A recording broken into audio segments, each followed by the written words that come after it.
Welcome back, gamers. I'm back with another update video here, showing some stuff to expect in the next patch. Stick around until the end if you want to see how to get access to the beta, or fast forward to the end if you want. But I'm uploading a beta branch that will be live when this video releases for people to test some of the new changes. Keep in mind that is a lot of enemy balance, the base game should be easier, there's a new difficulty system, and the new content I'll be going over in this video. About 30% of the actions in the game have gotten some sort of rework.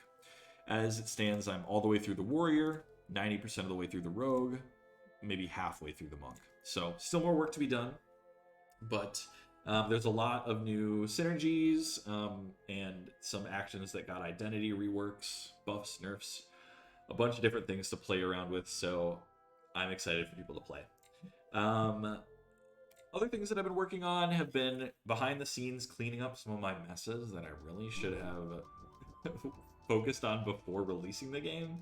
But hey, better late than never, right? I'm a learning dev and I'm just rolling with the punches here, so bear with me through what was previously, I think, just kind of a messy game, and I think it's cleaning up and it's turning out to be much better as time goes on. So thanks for bearing with me and being along for the ride.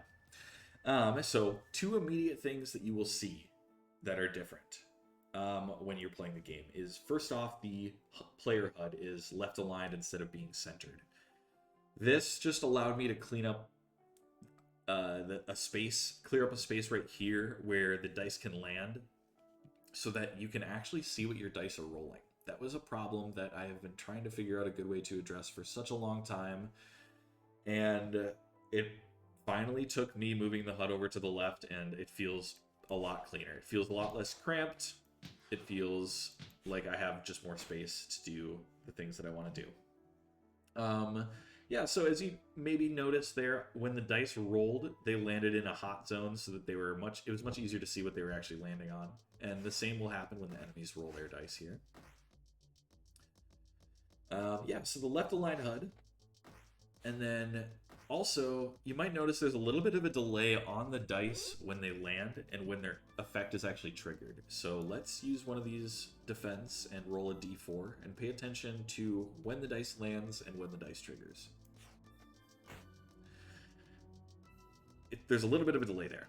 And so this, I think, also adds to the clarity. And for those of you who have played the game a lot and absolutely hate the little bit of a delay, there is a way that you can disable that. If you change this dice resolving feature to on land, the dice will resolve the moment that the dice touches the ground.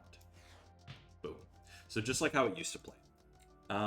What isn't how it used to play is how the actions are queued up now. There is a little bit of a queue system where actions have to wait their turn before they can actually go and give their effects. This is something that I definitely should have had in the game when it released, but it required a lot of restructuring and reworking and refactoring code. So I'm happy to say that it is done now, but it took some time. Okay, bear with me.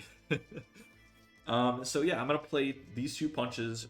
Actually, I'm gonna go infiltrate, punch, punch, and just pay attention to how the actions kind of wait their turn before taking their effect. And so this was important to me to allow the player to play actions as fast as they could so that they could kind of feel the immersion, especially when playing the rogue, when you're playing with the stings and you're flinging all the stings at them back to back to back to back. So I didn't want to sacrifice that, and so this took a long time, but I'm happy with how it feels and where it's landed. So I know this video is a little bit longer than other ones, but I did want to include how to get access to the beta branch as well. And so if you're going to open it in Steam, if you go to Manage or right-click your game, go to Properties, and then go to Betas. And then under Private Betas, we're just going to type Dungeon Dicer, which was the working name for the game a long time ago. Check the code, and we'll opt into the test build. Then you'll see this drop down up here. Now has the test build. If you want to go back to the previous version for whatever reason, you can. Just go here. But once you're in the test build, you go back. I think I can't be running the game. Once I'm done running the game, and then I'll have the option to update and opt into the test build. So, yeah, I'm excited to hear any feedback. If anyone does play the test build, feel free to message me in Discord or post in the Discord and let me know what you think. I am excited to see what everyone experiences. But this video is long enough, so until next time, thanks for watching.